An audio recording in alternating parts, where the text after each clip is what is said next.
Sir ৫ বছর, sir ৫ বছর মানুষের মধ্যে আশা সঞ্চারিত হয়েছিল।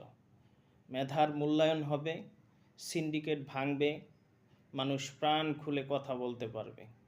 আরও কত শত আশা, জিনিসপত্রের দাম কমবে, লোডশেডিং কমবে, এরকম ভাবে মানুষ তার প্রাণ খুলে মন খুলে চলাফেরা করবে, এইরকম আশা কিছুটা পূরণ হয়েছে, কিন্তু অধিকাংশ আশাই হতাশায় পরিণত হয়েছে।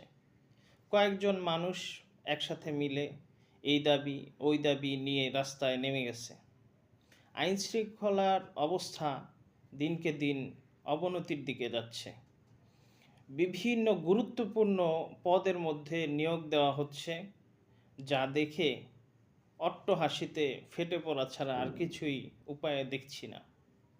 আর বর্তমানে সংস্কারের অবস্থা কুসংস্কারে পরিণত হচ্ছে।